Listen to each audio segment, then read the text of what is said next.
Acho que dispenso apresentações, todo mundo já me conhece bastante. E o que eu vou falar hoje tem muito a ver com o que o Ricardo acabou de expor. Eu estou sempre pesquisando educação. Uma das minhas paixões dominantes é estar sempre fazendo novas descobertas. Eu já estudo educação talvez há 20 anos, 30 anos.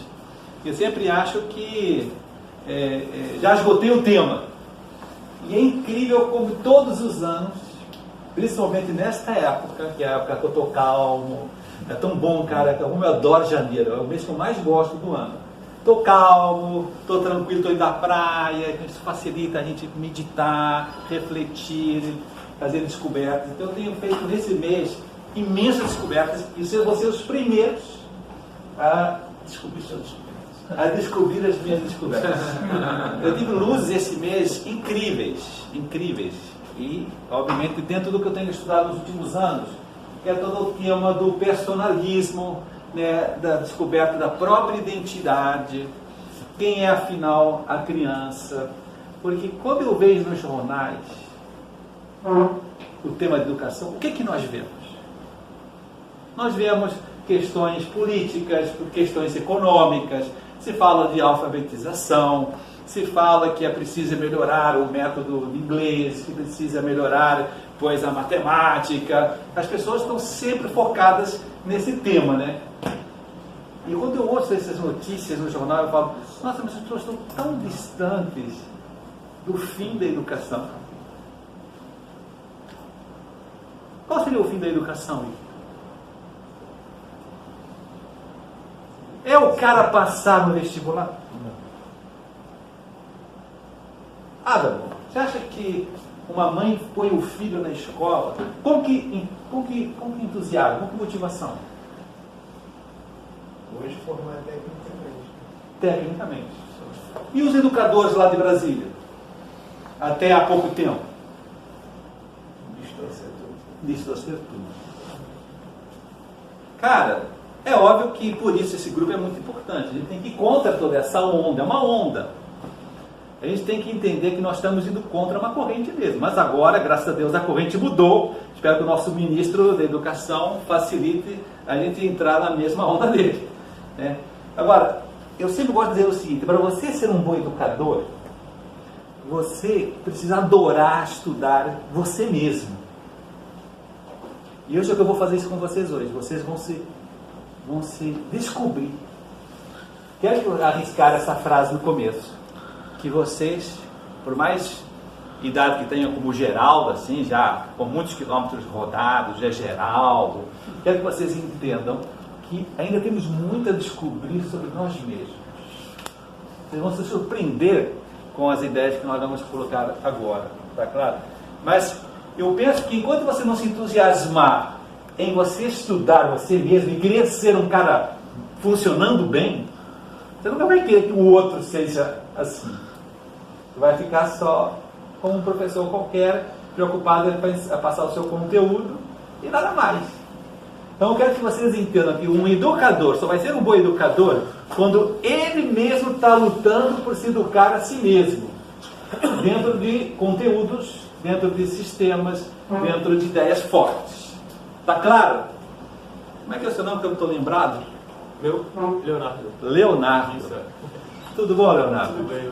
Então, Leonardo, você acredita que há algum momento na nossa vida em que a criança descobre a sua identidade?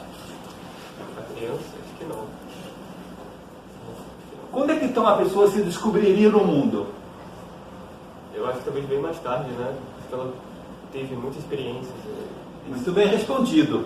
Agora, você acredita que eu faço pesquisa recente, fiz uma escola de 6.000 alunos, e 75% dos alunos do terceiro ano do ensino médio, tanto o fim do processo educacional, não tinham a menor noção de quem eram eles, do que queriam fazer na vida. E ontem estive falando com uma pessoa, ontem mesmo, com 19 anos, e já tinha acabado também, fez uma escola técnica, então fez 4 anos, E ele falou, e aí, o que você vai fazer agora? O cara não tem a menor noção. Então isso continua existindo. As pessoas estão chegando no final do processo educacional e não conseguiram o principal, que é o quê? Dizer quem eu sou. Quem eu sou? Então, isso é uma coisa terrível, é uma coisa horrível, é que vocês não estão entendendo a dramaticidade disso. Uma pessoa que tem que prestar uma decisão assim, afinal, o que eu vou ser no futuro, o que vai ser nos próximos anos, porque acabou o colégio, o cara tem que tomar essa decisão. Afinal, o que eu vou ser? Se o cara não descobriu isso, qual é a conclusão, Adamis, de todo esse processo educacional? Foi um furado. Foi um fracasso. E as pessoas não percebem isso. É só conteúdo, né? Conteúdo, mas pra quê? Pra quê? Entendeu? E depois então, as pessoas enveredam por caminhos diversos, que chutam, não tem a menor noção quem eu sou. Então, vou fazer qualquer coisa que dê dinheiro, né? O cara pensa isso, né? E aí as pessoas fazem isso, até ganham dinheiro, até tem sucesso, prestígio, mas não alcançaram o principal, que é o quê? Ricardo Almeida. Encontrar-se a si mesmo. A pessoa está cheia de gente hoje numa Petrobras, gente no BNDES, gente num banco, gente fazendo dinheiro com investimentos. Tem gente muito rica no Rio de Janeiro, mas está muito pobre, depressiva, sem sentido na vida, casado com filhos e não ama nem a esposa nem os filhos. Terrível! Então, nós educadores, nós temos que dizer assim, poxa, eu tenho que mudar, isso é o principal, isso é o fim último da educação. Enquanto eu não conseguir passar isso para um pai, e para um aluno, e para o sistema educacional de forma geral, nós nunca vamos mudar a educação. Então não me interessa nada, obviamente interessa, mas inicialmente não me interessa nada pensar em novos métodos de alfabetização, novos métodos de matemática, novo inglês, se vai ser homeschooling, se vai ser isso e aquilo, se nós não vamos nesse fim último. Senão, então, as nossas escolas, Porto Real, Monte Alto e todas as escolas que estão se abrindo no Brasil, eles têm que ter esta missão, sabe? Que é justamente mostrar para os pais, ó, senhor pai, essa vai ser minha primeira palestra que eu vou dar para Porto Real, essa mesma. Seu filho só vai ser feliz se ele se encontrar no terceiro ano. Você só vai ser um bom pai, o investimento foi feito com propriedade, você gastou bastante dinheiro. Só vai ter sido um bom investimento se o seu filho no terceiro ano se encontrou. E eu vou mostrar como isso se faz. É uma técnica educacional. Que ninguém sabe isto. A faculdade de educação não ensina isto. Então, é um problemaço. Deu para entender? Então, acho que esse primeiro tema foi bom para esse grupo de pesquisa, de estudo, para a gente cair na cara, porque esse é o principal problema educacional do momento. Vamos tentar entendê-lo? Vamos tentar? Vocês podem intervir na medida que vocês quiserem, tá? Então, primeira coisa, o que nós temos que desenvolver nas crianças? O que um pai, quando está começando o seu processo educacional com o filho, está pensando na escola, está pensando como educar em casa, ele está querendo que eu não seja esse, né? Está claro, né? A foto aí, aqui o ecrã teria que descer um mais, subir, não sei, mas tá. Enfim, vocês conseguem ver que é um senhor, né, que não amadureceu. Isso foi um processo que é muito comum hoje, muito comum. O cara chega aos 50 anos e é uma criança que está brincando de videogame, que está pensando como uma criança de 15 anos. Então, isso é o que está acontecendo hoje. Então, pergunto para o Sérgio, o que você acha que é o primeiro passo que eu tenho que me preocupar no desenvolvimento do meu filho? O que eu tenho que desenvolver nele? Eu penso que seja a capacidade, esse amadurecimento que você coloca, né? A capacidade de gradativamente assumir mais responsabilidade. Muito bem. E quem faz isso? Quais são as capacidades humanas que fazem isso? Eu penso que uma base importante, embora sem cair nesse sentimentalismo, seja o afeto dos pais, assim, né? essa segurança, essa confiança. Então, é muito mais do que isso. São as potências superiores e inferiores do homem. aqui não vou aprofundar muito, porque vocês já viram essa palestra em outros momentos, esse slide em outros momentos, mas vocês saibam que o homem, um pai, tem que estar sempre preocupado em desenvolver a inteligência do filho. Por isso eu ponho na escola, para que ela aprenda, para que ela pense, para que ela memorize, para que ela retenha o conhecimento. Então, é um objetivo primordial. Somos animais racionais. Depois que ela tenha vontade, um segundo motor, que faz com que eu faça escolhas, que eu queira as coisas, que eu busque objetivos, que eu busque a minha identidade. E tem o terceiro motor, que você falou, da afetividade, que a pessoa pois, saiba dominar e conhecer os seus sentimentos, que a pessoa saiba dominar e conhecer as suas emoções, que varia muito de acordo com o temperamento de cada filho, de cada aluno, que saiba dominar as suas paixões. Isso são os 3 motores que qualquer ser humano tem. Eu gosto de comparar sempre a um trimotor. Uma criança bem educada na escola e na família, ela está com esses 3 motores sempre funcionando, sempre, nunca desligados. Então essa pessoa é equilibrada, essa pessoa vive percebendo a realidade, percebe as pessoas, sabe dominar as suas paixões, sabe dominar as suas emoções, a pessoa tem objetivos, ela consegue chegar ao seu fim da educação. Mas qual é o problema de tudo isso, de geral? As potências estão funcionando bem hoje em dia? Não estão. As pessoas não conseguem perceber isso. Hoje um pai, quando coloca na escola, está procurando escola, o que ela pensa, Luiz Fernando? O que ela pensa? Um pai que está escolhendo escola. Que essa escola dê para o meu filho? Tecnologias. E me dê inteligência. Se der inteligência, se ele for um cara cabeça, se ele conseguir passar em provas, em concursos e bons empregos futuros, sou um grande pai e tal. Eu falo, meu Deus, que visão míope. E como é que ele vai funcionar com os outros 2 motores? Os pais não estão nem aí, nem conhecem. Então, o que acontece hoje em dia é que, sem essa formação das potências superiores, que só os seres humanos têm, sabe? Eles saibam disso, os animais não têm inteligência revoltada, por mais que pareça que tem. Né? Esse motor acaba dominando a criança hoje em dia. É o que nós vemos hoje nas crianças, principalmente da Barra da Tijuca. São crianças com muito gosto, muita paixão, muito prazer, muita festa, muito brinquedo, muita viagem. E a mãe acha que ela vai ser maravilhosa se der tudo para o filho lá, investindo nesse motor, ficando que ele funciona a 220.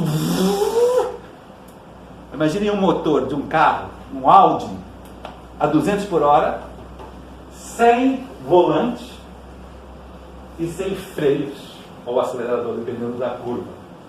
O que vai gerar? Esqueci seu nome? Rafael Gouveia. Rafael Godinho. Rafael Godinho, o que você acha que acontece com um motor maluco, sem freio, sem acelerador e sem direção? Tragédia. É o que nós vemos em todas as crianças hoje. Todas! Não tem como evitar, Pedro! Concorda? Uhum. O que queria dizer uma criança na hora da festa? Não vou tomar vodka, não vou paquerar não sei quantas. Ele conseguiria parar esse motor? Não! Isso aqui é o que dá pena. A criança sofre pra caramba com isso hoje. Ela sofre. Ela gostaria de dizer não e não consegue. E a mãe não percebe isso. É aí que tem que entender isso. Está dando medo ou não está, Pedro? Está dando medo. Então, é importante que vocês entendam que nós temos que acabar com isso. Assim está a criança hoje. Ela vive assim. Ela vive o tempo inteiro só com uma perspectiva da realidade. A perspectiva do prazer. Se eu tiver prazer, está tudo bem comigo. O que é que gera isto, Leonardo? Ou o tempo? Gera depressão. Isso. A pessoa vê tudo ao contrário. Tudo que era bem, vê como mal. E tudo que é mal, vê como bem. Incrível! Adamo! Olha o sucesso educacional do momento! É este! Eu estou exagerando, gente, eu estou assim, meio radical. Não, o problema é que não. Agora, eu dou essas palestras para os pais, já dei muitas vezes esses lives, é o que eu mais gosto de dar, e os pais falam, você tem toda a razão. Acabou a palestra, o que acontece? E continua tudo igual. Por quê? Ricardo Almeida. Isso, os pais estão assim! Os pais estão assim! Esse é o dilema! Como é que eu vou mudar o sistema educacional se os avós dos nossos alunos, os pais dos nossos alunos, estão assim? Então, um grupo de pesquisa tem que começar por aí, porque enquanto nós não conseguimos mudar a perspectiva educacional de quem decide a educação, eles vão ficar aqui estudando. Então, qual é o foco sempre dos meus artigos, das minhas palestras? Os pais. Os que decidem a educação. Eu gosto de chamar assim. E o governante está lá em Brasília, ele também está assim, cara. Graças a o nosso Ricardo Vélez não está assim.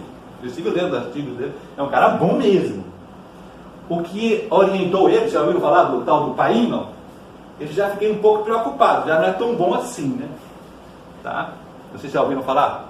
Não. Então, está na revista Época desta semana. Leiam um artigo do Antônio Paim, que é o guru do Ricardo Vélez, foi o professor do Ricardo Vélez. Sai lá, é muito legal. O cara é um pouco legal. Então, qual é o meu ideal, assim, quando eu sonho e começo assim? É pensar, eu tenho que arrumar esse avião. Eu tenho que arrumar o avião dos pais, dos avós e dos alunos.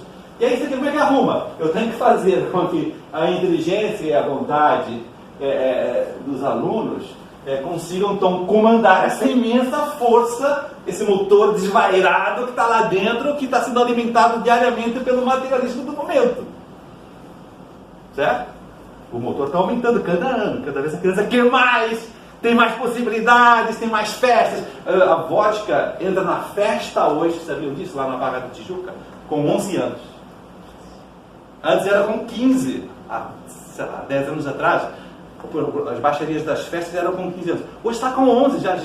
Imagina a criança com 11 anos já, com drogas, que eles tomam pastilhas, já aprenderam a tomar pastilhas com 11 anos, vodka, e o show é quem consegue pela janela, os esquemas do vizinho por cima e tal, conseguir a vodka entre sem os pais saberem e tal. Isso é o barato da festa hoje. 11 anos, Pedro! A menina, para entrar na festa, ela tem que beijar todos os meninos na porta. Tipo assim, um código de aceitação social. Meu Deus, o que vai gerar isso, Thales?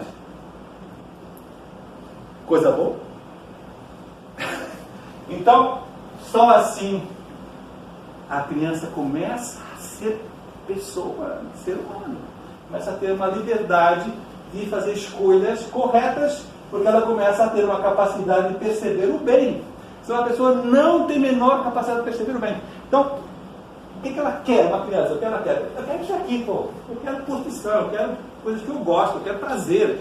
E o pai quer dar isso também para ela, porque o pai também acha que isso é ser um bom pai. Então, imagina, está todo mundo colaborando para um grande problema. Ô, João, desculpa te interromper, mas você fala que a situação atual dos pais hoje está aquela do avião ao contrário, né? E um comentário muito comum é do, que a gente já ouviu lá, né? É do pai querer dar para o filho aquilo que ele não teve. Isso. Né? Como é que você vê assim, a educação que os pais tiveram em relação a esses três motores e a diferença para hoje da realidade que a gente já conhece, assim, mas daqui, sei lá, 30 anos atrás, assim... Foi a mesma, defeituosa, porém não havia tantos recursos como há hoje e havia uma ética cultural. Antigamente havia que o divórcio estava errado, que a gente havia que a menina não pode ficar transando com qualquer uma, tal, isso tudo havia do ponto de vista cultural. Hoje isso já não existe. Então, está muito pior hoje, mas eu digo, a deformação é a mesma e as carências são as mesmas, e esse pai que hoje quer dar o que não teve, sempre existiu isso. Né? Mas hoje a coisa é muito mais, tem muito mais oferta, tem muito mais recursos e há muito mais depravação social. Então é muito mais difícil mudar o jogo agora. Naquela não tinha tantos recursos para essa parte da afetividade, né? Isso. Dos prazeres, né? Mas essa parte da vontade, havia essa preocupação dos pais em relação a, olha... Havia. O pai exigia na lição de casa, o pai sempre exigia a disciplina, havia limites, era uma coisa social. Uma criança encontrada na rua, assim, de manhã, os pais chegam, você não está na escola? Pois ninguém liga. Há uma indiferença absoluta. Então, quer dizer, hoje está muito pior. Infelizmente, a vontade está muito mais esquecida. Esse motor está muito mais ignorado que antigamente. Muito bom. Então, hoje a criança vive assim. Eu desejo, eu gosto, então está valendo. Então, é uma coisa totalmente irracional, sem nenhum critério e sem nenhuma escolha. Então, esse é o modelo educacional do momento. Então, é isso que a gente tem que mudar. Agora, atenção, aqui vem a minha descoberta de janeiro. Isto é um avião, né, com 3 motores. A grande pergunta é, o fim da educação era só este, como eu dizia até há pouco tempo? Só regular, integrar esses 3 motores, inverter a nave? Era só, até há pouco tempo eu dizia que esse era o meu fim da educação. Já me contentava com isso, e já é muito, né? Agora, atenção para a grande novidade. É dizer assim, quem está dirigindo esse avião? Esse é o fim da educação. Quem é seu filho? Quem vai dirigir esses motores? É isso que interessa descobrir. Não só o que é o avião, o que é a máquina que eu tenho como consertar, mas é muito mais importante descobrir quem é essa criança que está dentro do avião que tem que aprender a comandar sozinha, como disse muito bem o Igor. Isso é o fim da educação, fazer que a criança consiga entender-se qual é o caminho que ela tem que percorrer com o seu avião na vida. Isso é o que dá a realização, a felicidade. É o aeroclube. Hein? Aeroclube. É tipo um aeroclube. A escola tem que ser um aeroclube. Gostei, eu não tinha pensado ainda, porque estou começando agora a construir essa nova teoria. Mas vamos começar a dizer que as escolas têm que ser aeroclubes. É incrível essa descoberta. Ninguém se preocupa nenhum pai está preocupado em dizer para o filho quem é ela. Nenhum pai está preocupado com isso. Incrível. É uma tremenda ignorância. E eu vou mostrar agora como é que se faz isso. Eu vou descobrir a técnica. Isso aqui eu estou vibrando. Estou tentando mostrar logo. Mas calma. Entendeu agora, gente? A revolução que isso é. Luiz Fernando, você que já pensa tanto em educação, você já pensou nisso alguma vez? Que o que a escola tem que fazer é que a criança descubra quem é ela. Que bom. Isso é o principal. Mas então, mas gente, eu não tenho essa técnica, eu parei aí, eu não sei. Então, eu vou te mostrar daqui a pouco. Então, saibam que quando um pai hoje está preocupado em escolher a escola, ela está preocupada só com a sua razão teórica. Se me derem conteúdo e vestibular com sucesso, eu sou um bom pai. Errado! Tem que preocupar se a minha filha vai ter essa razão prática, que no fundo é a força de vontade. Razão prática é a capacidade que eu tenho de... Não vou comer pudim agora. Não é a hora. É agora que eu tenho que estudar no horário combinado. É agora que eu tenho que ver a ordem. Isso é a razão prática que faz, saibam disso. Né? E quando há uma força de vontade, fruto de uma razão prática boa, ela tem essa capacidade de fazer o que tem que fazer em cada momento, ela consegue depois também desenvolver a razão emocional, que é justamente essa capacidade que eu tenho de controlar as minhas paixões, as minhas raivas, as minhas invejas, a minha vaidade. Tudo isso que hoje está solto, totalmente solto. Mas só é possível controlar a razão emocional se há esse trabalho na escola de dar muito conteúdo para que nasça essa razão prática, para que a criança consiga fazer escolhas corretas e consiga então dominar a razão emocional. Esse slide é espetacular. Diga. Ei, João, uma coisa que talvez possa confundir é o fato da pessoa achar que o filho vai bem na escola, ele necessariamente controla a vontade. Por isso, mas é que a gente vê que não. Porque a gente conhece gente que já passou no vestibular. Eu conheço muito aluno da medicina, do IME, que não tem a menor força de vontade. Eu não Como é que ele passou lá? Porque ele tem uma coisa, a pergunta é, porque quando o cara é muito inteligente, ele supre a falta de vontade e engana o filho achando que ele tem. Mas depois, quando diminui a pressão, ele não consegue tomar decisões mais simples. É uma pessoa fraca. E a pessoa começa a tentar pôr em funcionamento o motor e não consegue, porque nunca desenvolveu. Então atrofiou o motor da vontade. Eu vi já tanta gente inteligente, gênios dessa cidade, que depois ficam frustradíssimos porque não conseguem fazer as coisas mais simples, porque não desenvolveram. Uma pessoa muito inteligente tenta se auto-enganar, isso que já vou mostrar daqui a pouco. A auto-enganação é o grande problema do homem inteligente. Ele acha que tem força de vontade, porque consegue as coisas fácil, mas na verdade ele não tem essa força de vontade. Na vontade é onde mora o principal, é onde mora o amor, o compromisso, a liberdade, mora a vontade. E então a pessoa não tem esse amor, não tem essa liberdade que acha que tem. É uma liberdade teórica. Na hora de ver, não consegue levantar da cama de manhã, não consegue ver um horário, não consegue ser pontual, não consegue cumprir os seus compromissos, as suas responsabilidades, porque é fraca. Mas ela consegue ter muitas ideias boas, mas isso só não resolve. Consegue dar resultados dentro de um contexto limitado, Isso, né? mas depois que você é cobrado naquele momento clímax, você quebra casamento, empresa, quebra mesmo. O inteligente quebra. É isso que está se comprovando hoje na sociedade. Porque não teve essa capacidade de superar dificuldades, de superar relacionamentos, de superar o que existe em qualquer mundo real. Muito bom, então, quero que vocês entendam aqui que então o meu projeto de virtudes do Porto Real, do Monte Alto, traz essa... O que faz essa integração das potências, os três motores voltarem a funcionar corretamente, são as virtudes, tá? Não vou aqui entrar nesse tema, todo mundo já ouviu falar muitas vezes, mas quero que vocês entendam que isso aqui era o meu grande ideal até há pouco tempo. Hoje já não é mais. Hoje é fazer com que os motores sejam integrados e vão até funcionar, mas o meu ideal agora é fazer com que o piloto do avião apareça e consiga comandar esse avião. Então vamos ver como é que isso se faz? Então, aí vem a pergunta: quem vai desenvolver essas potências?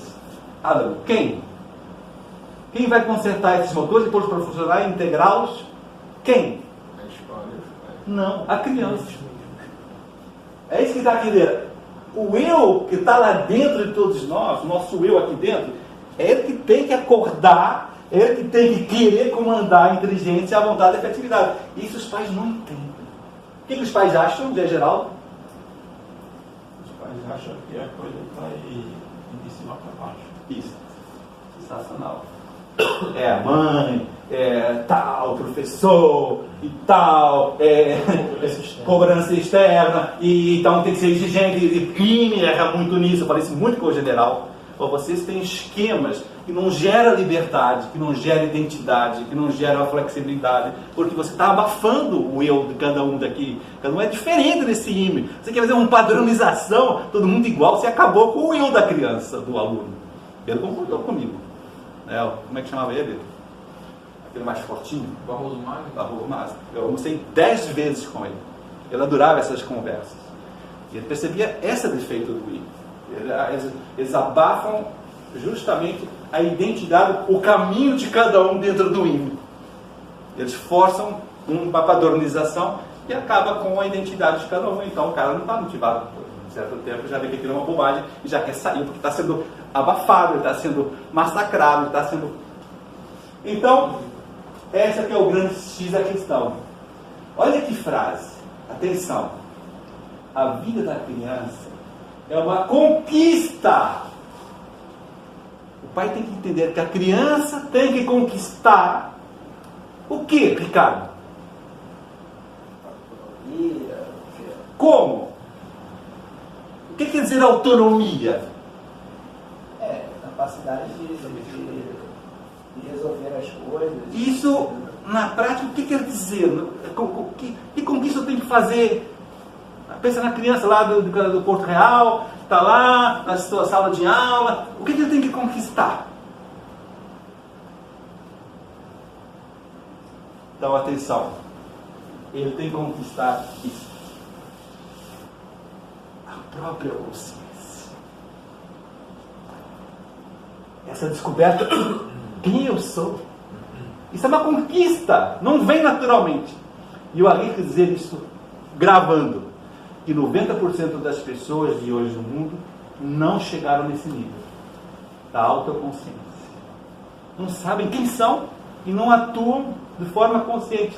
Fazem um monte de coisas até boas, até pensam, até decidem, até trabalham, até casaram, mas foi tudo meio automático, tudo ali meio forçado, meio externo, meio forçado, e não é uma coisa fruto de uma reflexão e de uma descoberta e de uma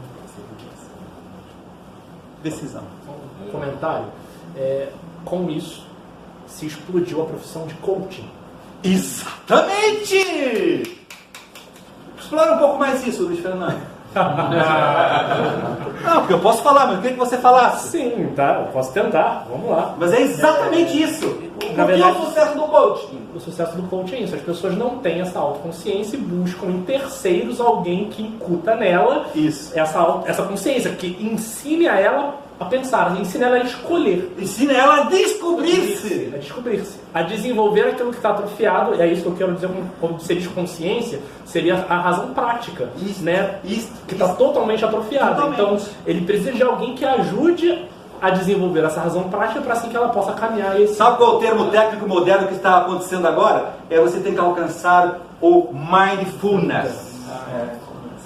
Mindfulness.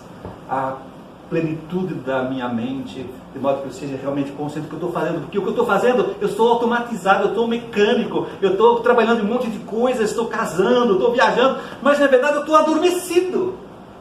O meu eu não está online, está offline. Isso é horrível. Por quê, Pedro? Porque você não sabe para onde você não levado. Isto! Você está sendo comandado por alguém e a pessoa não percebe. É isso o grande problema da sociedade. As pessoas estão adormecidas e fazem um monte de coisa, e reclamam na internet, estão achando que estão sendo elas. Não, elas estão sendo comandadas. Isso é uma grande descoberta. Mas eu vou mostrar como lutar contra isso. É o mais importante. Pode seria a pessoa, a partir de um coaching, conseguir descobrir. Isso. Né? Mas não consegue, sabe por quê? Porque se você não tem os 3 motores funcionando, um cara externo não consegue fazer isso. Isso que eu ia falar. Na melhor ela conseguiria, né? Agora, muitas vezes, ela apenas terceiriza, digamos assim, isso, né? E segue o que alguém está falando. Eu quero que vocês entendam, eu vou mostrar daqui a pouco um quadro lindíssimo que está nesse livro. Está nesse livro, você tem a consciência do seu corpo. É o que se faz na escola, na educação infantil. Depois você, no Fundamental 1, você tem que fazer que ela tome consciência que ela tem alma. Que pensa, começou a estudar, decorar, sabe falar, alfabetização, sabe tal. Né? Depois tem escolhas, tal. É o nível da alma. Consciência que eu tenho uma alma. E as pessoas param aqui. E tem que chegar a um terceiro nível, que é o nível da consciência, o nível do eu, que é, eu sou esse fulano que tem que comandar a alma e o corpo. E as pessoas não estão chegando nesse nível, porque não foram educadas a chegar no nível da consciência. Então as pessoas vivem numa automatização. Ontem, falando com uma pessoa mais velha, de 45 anos, ela falou, cara, você tem toda a razão sobre isso. Hoje eu tive um dia muito agitado, acordei de manhã cedo, fui na academia, depois eu fui para o trabalho, depois eu tive uma reunião, depois eu estive almoçando, depois eu fui numa outra reunião. Eu fiz um dia completamente cheio, totalmente adormecido. Eu não tive consciência do que eu fiz. Olha que engraçado, ele mesmo teve essa descoberta. Eu estava adormecido, mas eu achei que estava abafando. Mas é que ele não estava com consciência do que ele estava fazendo. Isso tem a ver com amor? Tem a ver com retidão de intenção? Tem a ver com um monte de outras realidades espirituais? Vamos dar espaço então. Quero que vocês entendam que a grande conquista que nós temos que fomentar na escola, isso é muito importante, quem quer trabalhar com educação, é isso, olha. A criança tem que conquistar primeiro o seu corpo.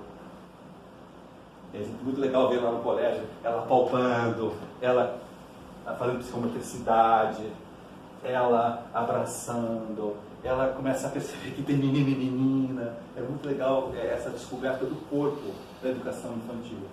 Depois, ela tem que descobrir que ela tem alma, que ela tem as 3 potências e que começou a funcionar, começar a pensar. O aluno adora lá no Fundamental ir lá na minha sala e dizer o que ele descobriu na aula. O garoto que fala, por que, mãe? Por que isso? Por que aquilo? Ela começou a perceber que tem esse poder e tal. Né? E depois a ordem, começa a pôr ordem, começa a ver a mochila no lugar, começa a servir a mãe na cozinha, ela começa a ver que tem capacidade de ajuda, que tem capacidade de ajudar, de servir e tal. Ela começa a ficar contente com isso, né? Muito legal ver a criança descobrindo esse poder, né?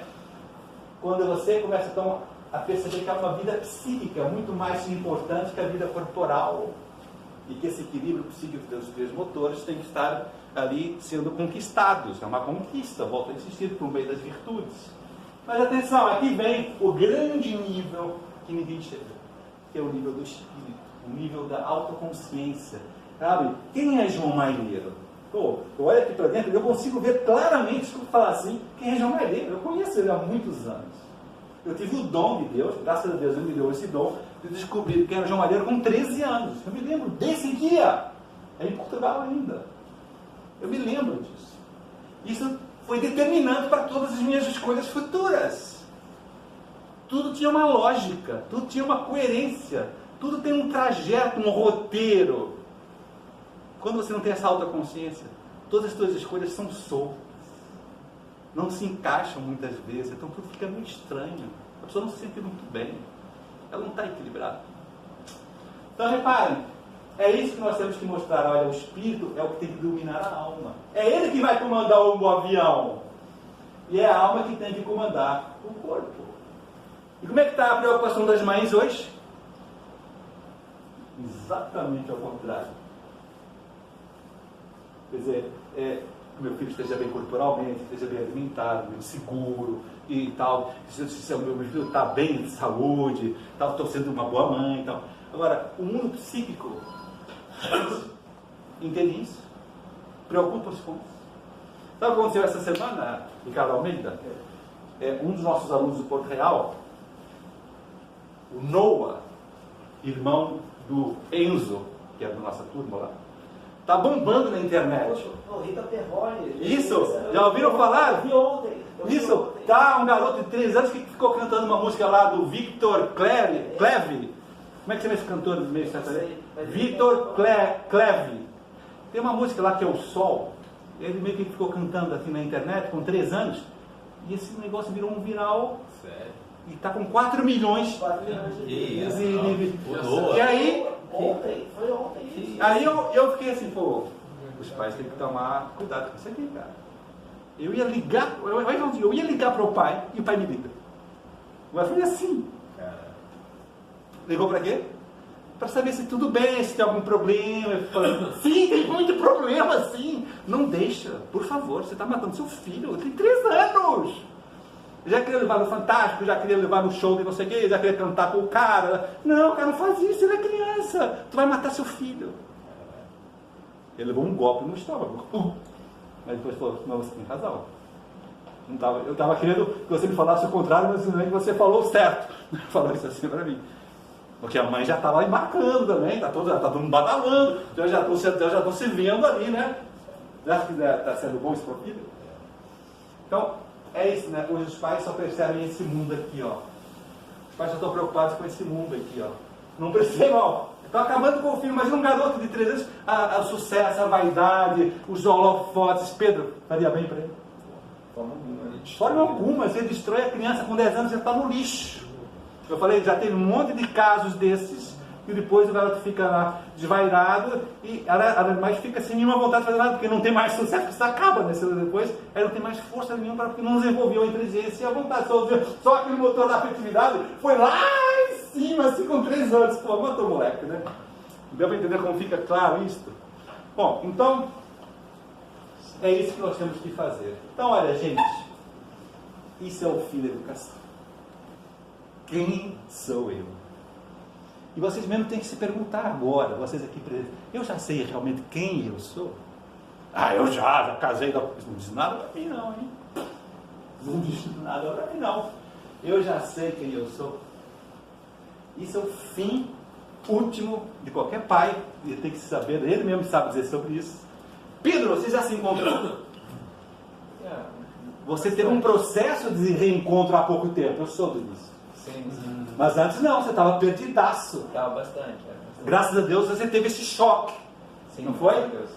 Então, a coisa agora está num outro plano, não está? É. Você não consertou o avião? E você entrou nele? Estou dentro. Está dentro. Você está outro cara, é outra alegria, é outra felicidade, é outro ritmo, tudo mudou. Sim. Isso que a gente tem que enxergar como fim da educação. Deu para entender? Enquanto você não enxergar isso como fim, o garoto possa chegar no 3º ano do ensino médio e falar para a mãe o que ele quer com liberdade, com responsabilidade, com autonomia, você não educou bem seu filho. Está claro isso não? Então, como é que se faz isso? Vamos ver?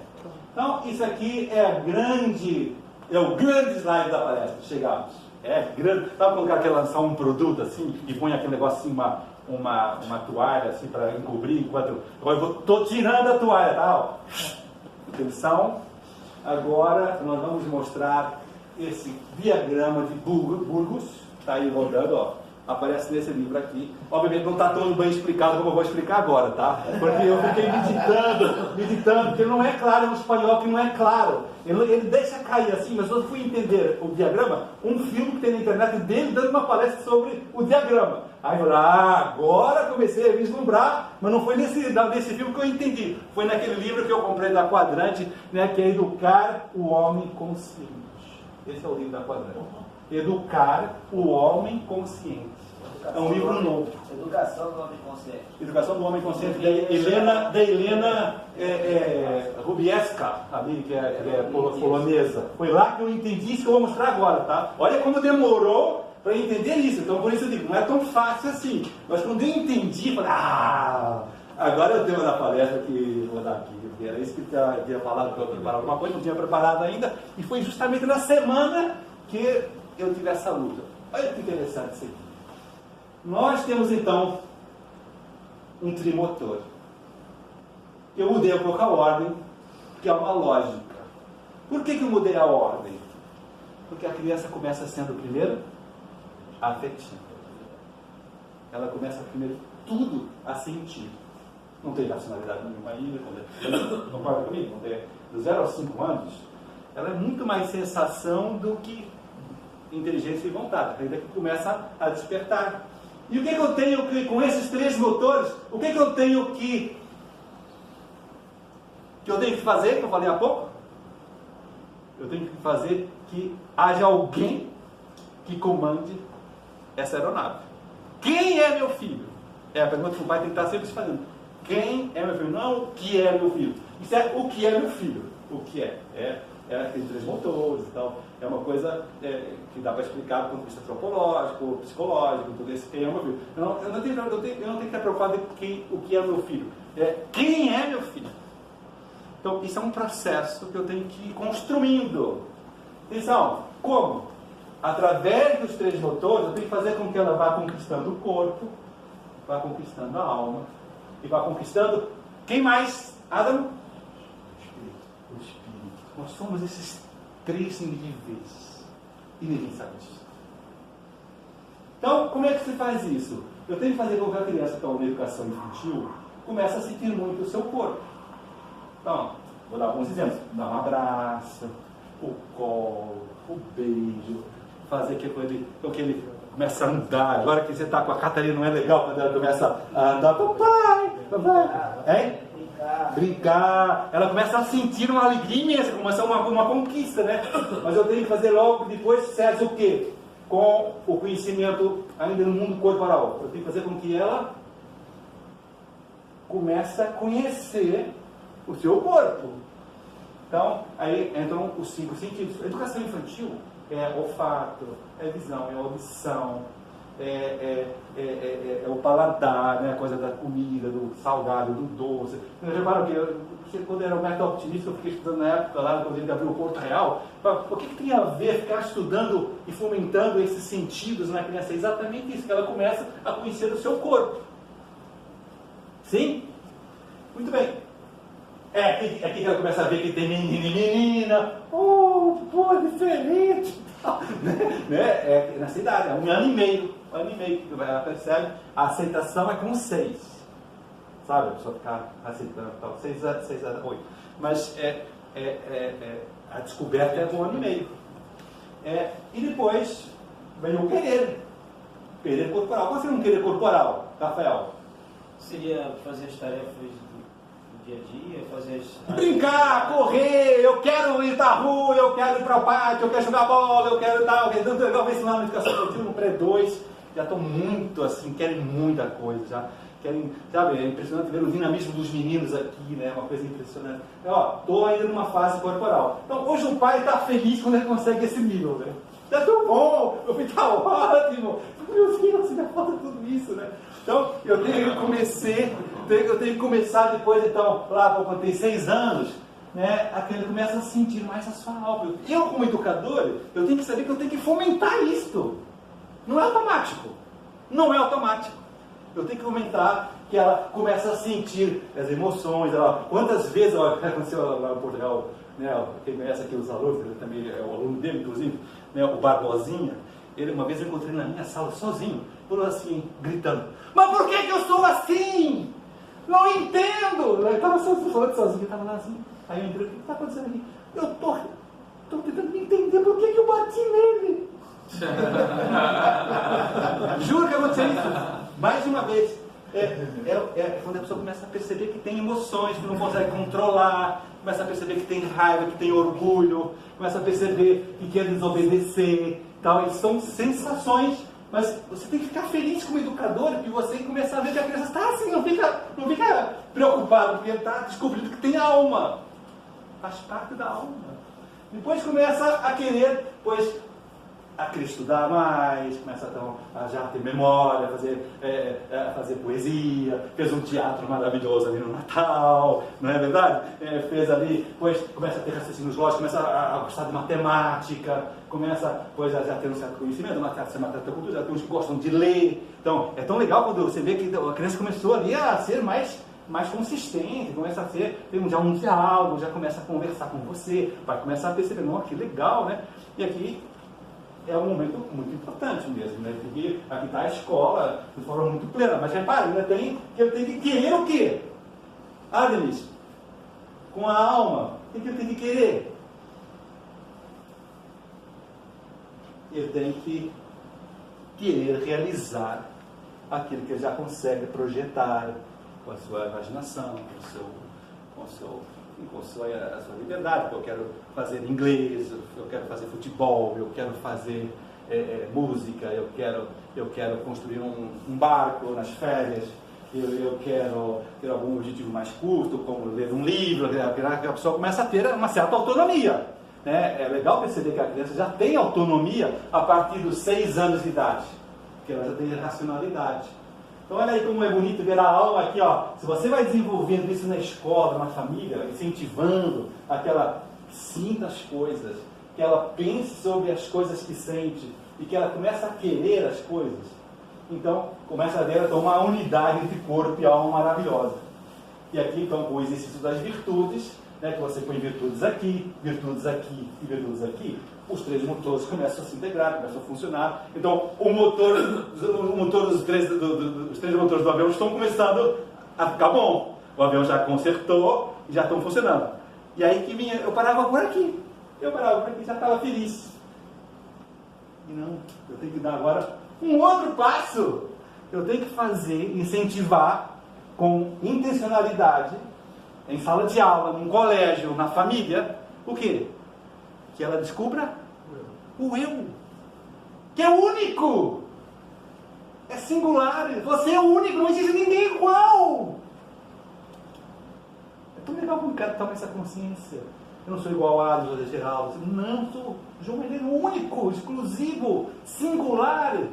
Então, é o momento que a pessoa começa a sentir um amor profundo por alguém, começa a descobrir que quer ser feliz, como é que é felicidade, começa a sentir Deus. E aí você, como educador, fica: olha, Deus é que te deu origem, é que te deu origem, é que te deu a alma. Deus é que te deu a alma, mas por cima da alma tem algo por cima da alma, que é o que é? Por cima da alma, pecado, que Deus deu. O Espírito, o eu, o teu ser, está na ordem do ser. Portanto, a ordem do ser está por cima da alma e do corpo. E dentro dessa ordem do ser está um projeto de Deus, está os dons de Deus, está as qualidades que Deus deu para você, está as inclinações que você começa a descobrir na escola, sentindo isto. Foi que eu fiz isso com 13 anos. Comecei a entender um monte de coisa rapidamente. Bem-vindo ao mundo. É uma sensação muito gostosa. Agora, hoje as pessoas estão assim: nunca não estão sendo incentivadas a descobrir quem elas são. Não estão sendo incentivadas a descobrir os seus talentos, os seus dons, a sua vocação. Todo mundo tem uma vocação. Está morando aqui, ó. Tem origem e tem um fim. A vocação é o que leva ao fim do teu projeto de existência. Não é demais, Adam, existe?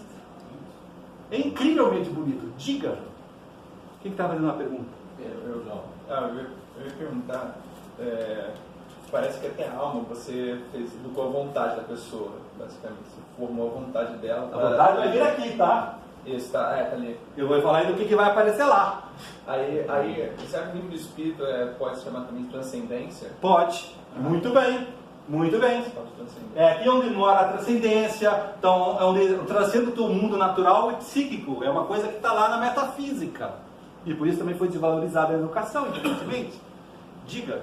Não, eu ia falar que a gente estava naquele primeiro congresso, né, de educação católica, e um dos pontos que foi falado lá e que parece que está batendo o que você está falando, é essa finalidade, esse fim último, colocando como Deus, né, origem, enfim, então se a finalidade é Deus, então a gente pode colocar também a educação tendo como finalidade a própria santidade da pessoa. Claro! Muito bom, Thales! Muito bom, pô. É isso. Eu não quis colocar ali porque parece rodar publicamente. Sim. Mas na verdade é exatamente isso. Deus quer que todo mundo seja santo. E a criança tem que ser incentivada pelo pai, pelo professor, a querer, a sentir e a querer isto. Então, a inteligência agora começa a compreender melhor as coisas. Agora eu já entendi por que eu estudei geografia. Agora eu tenho um papel nesse mundo. Já entendi a matemática. Todos os conhecimentos que ele teve, que os colégios ficam só se tentando dar, começa a ter uma lógica muito mais profunda quando o teu aparece nesse mundo teu particular. E para que serve tudo isso? Para mim! Para a minha realidade.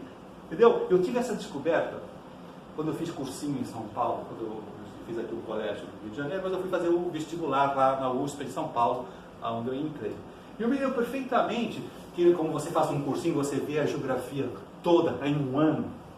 Nos últimos meses da geografia lá do cursinho, eu tive como um clarão assim. Houve uma conscientização da geografia na minha vida. Eu disse que tudo tinha uma lógica incrível com a minha vida.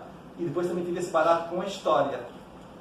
Eu vi que eu estava dentro desse processo histórico, tanto nas suas tradições, quanto na minha vida do momento.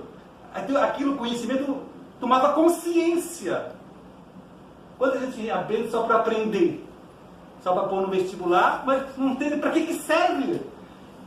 E o Zé Geraldo, naquela época, também me ensinou matemática, eu me lembro perfeitamente, é uma honra estar aqui, me lembrando desse momento, que você não vai lembrar na garagem da Lagoa, no centro universitário. O próprio Geraldo estava lá, molequinho, não entendia nada de matemática. Ele ficou me ensinando lá frações e trigonometria, me lembro perfeitamente polinômios. E eu tive um barato também. Caraca, entendi matemática. E daquele dia em diante eu fui o melhor aluno de matemática e fui a minha melhor nota no vestibular na USP. Antes eu não tinha consciência para que servia a matemática. Então repare a importância do espírito dentro do conhecimento. Se você não acorda para o que você está aprendendo, para que serve o conhecimento? Para vestibular. E depois, serve para mais nada. Que pobreza, não? Isso não é bonito? E aí, quando isso tudo, relacionar com a realidade, generalizar o conhecimento, eu comecei a fazer várias generalizações, vários relacionamentos, tudo tem uma lógica, que isso é muito legal. Aí começa a ter um entusiasmo intelectual imenso. Tudo encaixa com o teu mundo real, o teu mundo pessoal, do teu processo de vida pessoal. Começa a ver o sentido moral, começa a ver a consciência lá, o sentido ético, certo e errado, isso é quando começa a... O sentido moral, certo e errado, só existe quando existe um espírito. Por que as pessoas hoje não têm ética nenhuma? Porque não chegam nesse nível.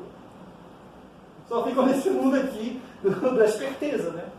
Isso aqui só existe ética quando há Deus. Quando não há Deus, não há ética.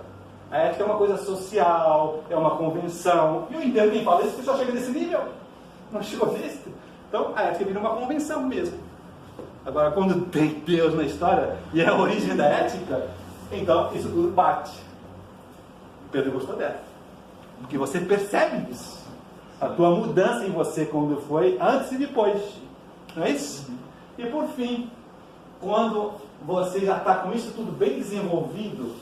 Então, você tem que fazer com que a criança queira a autodeterminação um pouco. Vai buscar, então, o teu bem. Vai buscar o que você quer. Vai buscar as tuas escolhas definitivas. Vai lutar por ser melhor. Atenção, meus amigos, atenção, todo mundo aqui. É o fim último da educação. Eu educo crianças para chegarem nisto. Mas olha o processo longo que eu tive que percorrer durante vários anos, tal, para começar a chegar nesse nível. Coloquei em vermelho, percebe, uma marrom, mas é vermelho, tá? Para que, no fundo, eu consiga isso. Enquanto eu não conseguir isso, eu fracassei. Por que o cara não sabe o que quer da vida? Porque não tem nada disso, não tem nada disso, não tem nada disso, não tem nada disso. No máximo tem essas coisinhas bobas.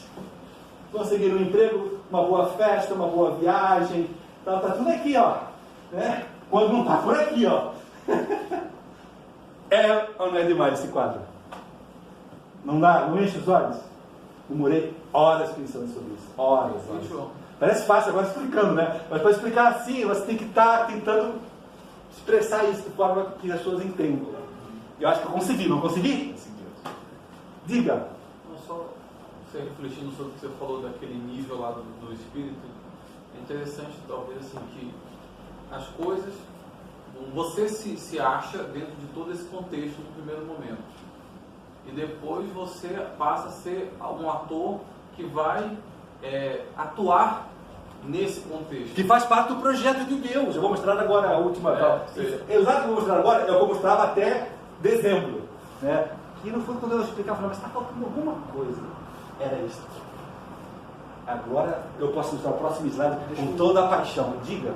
João, posso entender essa última faixa em vermelho como momento de contemplação de tudo que foi aprendido? Isto. Mais a filiação divina. Muito bem, muito bem, muito bem, Rafael. Quase daria um beijo em você. Mas é exatamente isso que ele de alguma maneira também descobriu aqui. Filiação divina e santidade estão muito próximas. A identidade tua é ser filho de Deus. A questão da sabedoria, será? Também. O que é um homem sábio? O homem sábio é quando ele usou tudo isso aqui que qualquer homem tem e leva para um outro nível, o nível da transcendência, e ele começa então a ter umas reflexões, começa a atender a providência, começa a atender o sacrifício, a cruz. Tudo encaixa perfeitamente quando o cara chega nesse nível. Agora imagina a dificuldade que é ensinar religião quando o cara não chega nesse nível. É loucura. Eu quero fazer um paralelo com escolarização.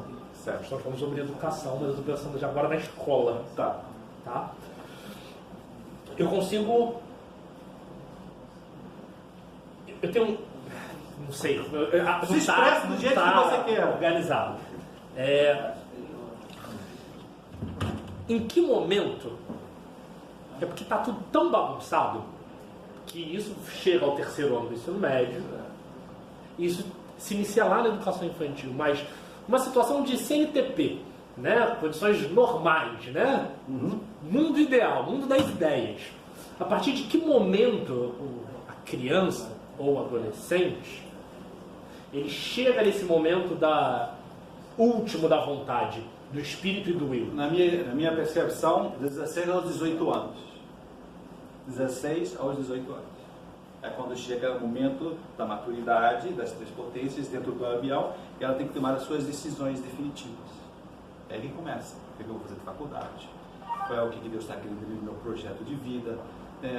Todas as definições vão sendo fechadas. É aí que nessa idade que ele tem que estar pronto para tomar essas decisões. Mas o que está acontecendo hoje? Como ele não chega a ficar pronto nessas idades, ele fica pegando um coaching para ver se ajuda, ou perceber porque ele tomou decisões erradas, porque ele não está conseguindo amar a esposa e os filhos, ele tenta tentar voltar para trás e não consegue.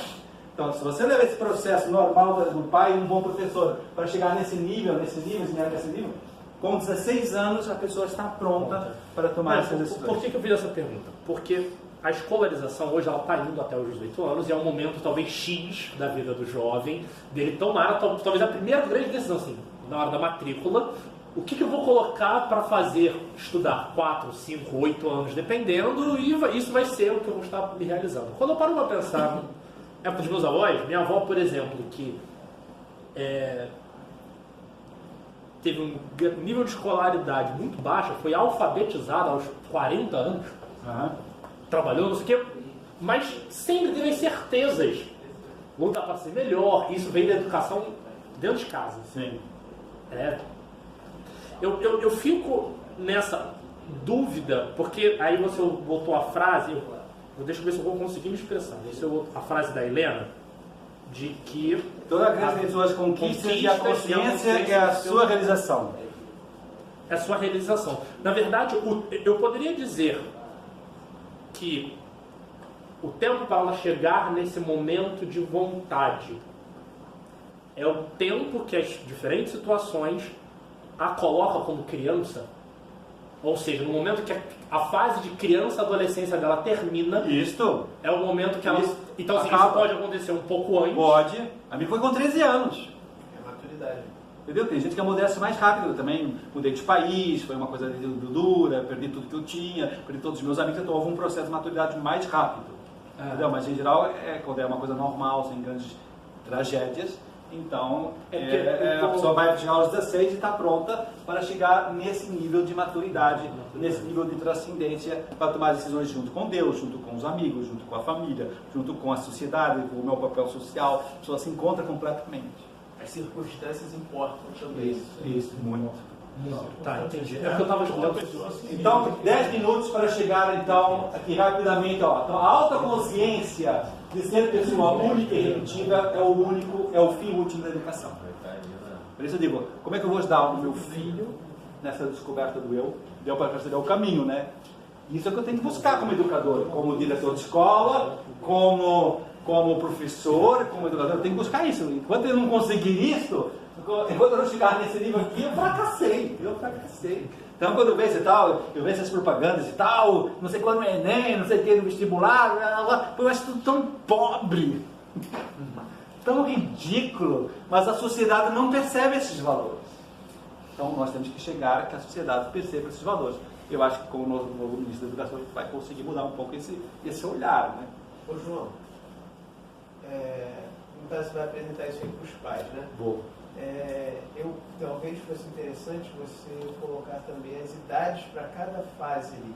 Para o pai colocar o filho e falar, olha, meu filho está com... Eu falei isso aqui expressamente, infantil, fundamental, ensino médio. Exato, você falou a idade até você... Mas eu posso colocar ali um adendozinho para ajudar, né? Para ver se o cara não está perdendo tempo. Ou também se ele esperar o tempo ideal.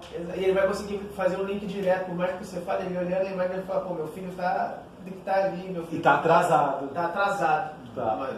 Então, gente, esse era o grande slide que eu mostrava até há pouco tempo, que eu adoro, agora vou ser muito rápido, eu tenho pouco tempo. Então, simplesmente, o conceito de pessoa é isso, é uma singularidade, a pessoa tem consciência que ele é único e irrepetível, e a escola tem um papel de colaborar nessa descoberta. Depois, quando a pessoa vai percebendo todos esses dons, esses talentos, esse temperamento, ela começa a perceber que não basta só isso, eu tenho que colocar isso em funcionamento. Eu tenho que entrar no avião e tenho que pô-lo para funcionar. Então, eu tenho uma capacidade de escolher ser ou não ser aquilo que a minha singularidade pede. Isso é que é o bacana do homem, não é um instinto forçado a ser. Você tem que escolher ser. Isso tem a ver com a vontade. A autodeterminação é isso. Eu quero ser aquilo que eu sou. Eu posso... É o grande problema da liberdade humana. O homem pode muito bem... que é o que eu vejo em muita gente, a pessoa até percebe a sua singularidade, percebe os seus dons, percebe a sua vocação, mas é chata, né? Custa, né? Vai dar trabalho, né? Então vamos para a praia. Então a pessoa simplesmente nega a própria existência. Então a autodeterminação e o fortalecimento da vontade vem quando se educa pelas virtudes desde cedo. A pessoa vai tendo esses motores funcionando perfeitamente, vai tendo mais capacidade de liberdade de escolha.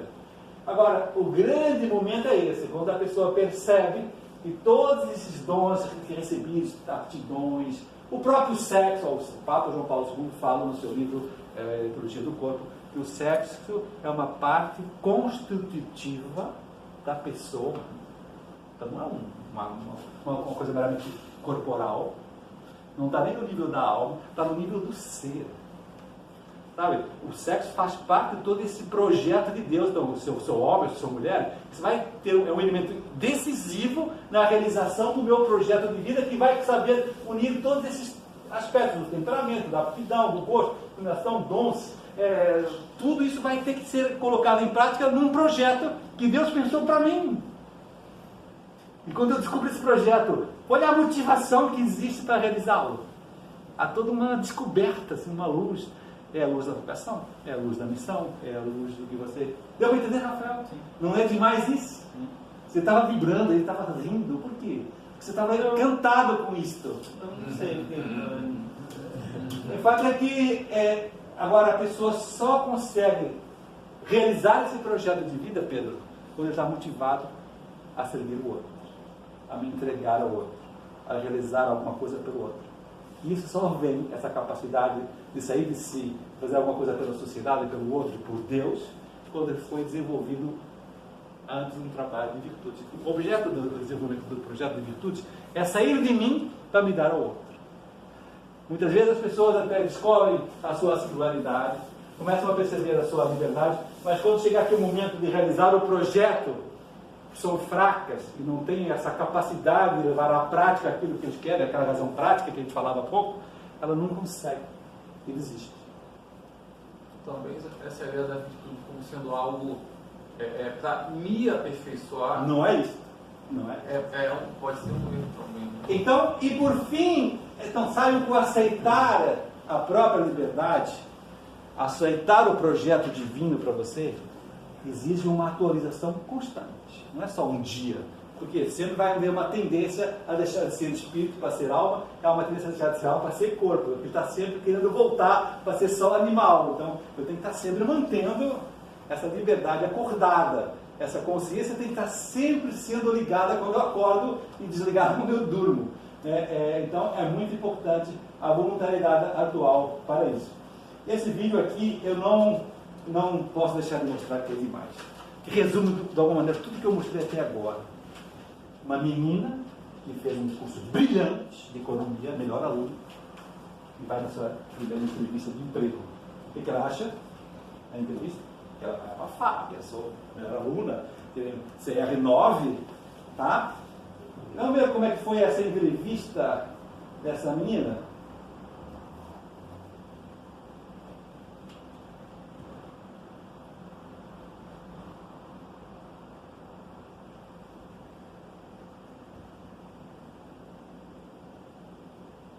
We have over 8,000 applicants for 10 positions.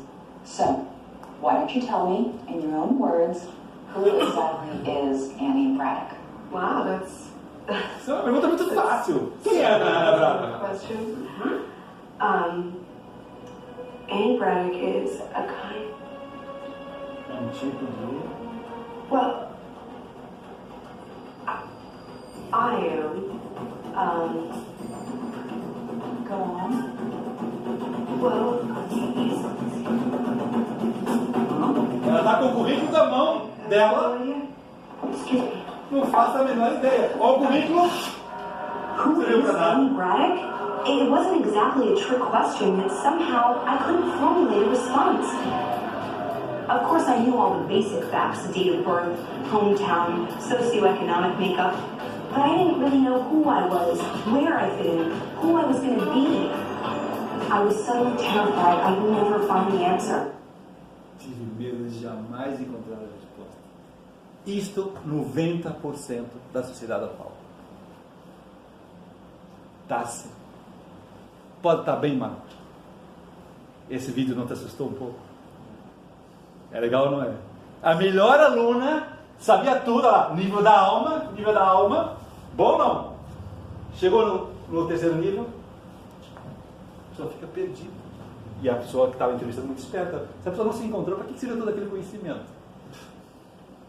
Ela vai ter um papel social importante na empresa, ela vai servir a empresa, nada, que ela vai ganhar seu dinheirinho, vai lá tal. Uma visão egoísta da vida. Serve gente assim? Eu não contrato assim. Não. Então, último slide, Ricardo Almeida. para você ficar feliz? Então, o que os pais podem fazer dentro desse contexto? Isso é o que importa agora, né? O que podem fazer? Então, o mais importante na vida é ajudar o filho a se encontrar. É isso que tem que estar sempre sendo falado no colégio. É isso que sempre tem que estar sempre insistido. Olha, qual é o objetivo do Porto Real? Vocês viram lá o vídeo recente de divulgação? Como é que começa o vídeo? É eu falando, o objetivo do Colégio de Porto Real é formar pessoas humanas completas. É isso. Uma pessoa humana completa tem corpo, alma e espírito. É isso o meu objetivo do Porto Real. Não é preparar para ser o melhor em inglês, não é ser o método de Singapura, a alfabetização. Tudo isso é tudo muito importante para o nível da alma, claro, mas eu penso muito mais elevado. Eu quero algo muito mais profundo. Eu quero que o seu filho se encontre. Então o filho pode fazer o quê? É muito importante que haja um diálogo desde os 6 anos de idade com o filho para fazer ele pensar. Começa a pensar. Começa a subir o nível do corpo para o nível da alma. Esse é um exercício. Vai ter que estar toda hora fazendo. E aí, filho, mas por que você está chateado? Sentindo a parte mais das emoções e tal. Filho, mas por que você não arruma a sua mochila? Filho, mas por que como é que está a sua lição de casa? Tá, conhecer a parte da inteligência, fazer que a inteligência começa a funcionar. Filho, o que você vai querer fazer agora nas férias?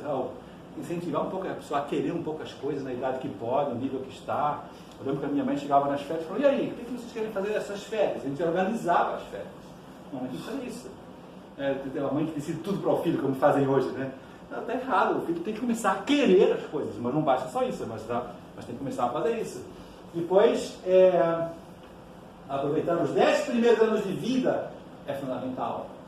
Depois, culminar regras, porque aí começa toda a temática da virtude.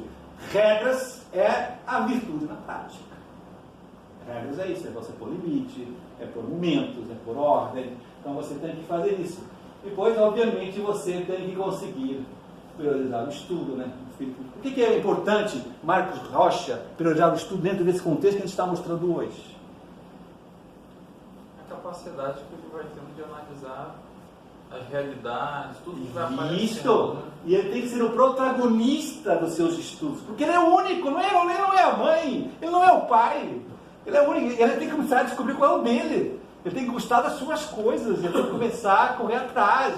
É tão legal ver isso nessas idades, né? E nasce mesmo se a mãe incentiva, se a mãe provoca. Agora, se a mãe quer organizar toda a vida do filho, né? Como a gente conhece várias mães lá no Portugal que fazem isso, acaba todo o filho, né?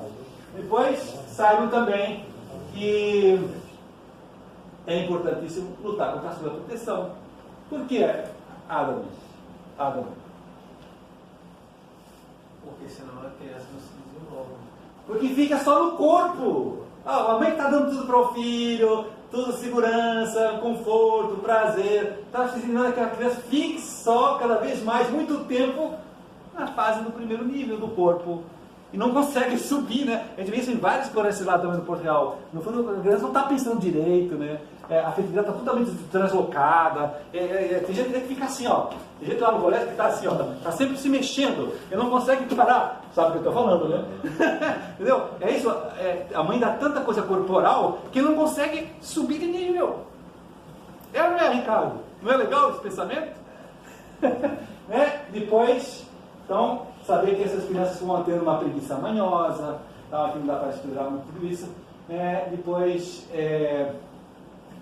fomentar o silêncio. Olha que coisa importante que tem que haver numa família, numa escola. Porque é no silêncio que a criança começa a fazer as próprias descobertas, começa a pensar, refletir. O que é hoje a vida de uma criança? É ação, é videocomputador, é tal, é corrida, é tal. Ela está se sente bem assim, né? Tem equitação, tem futebol, tem música, tem tal.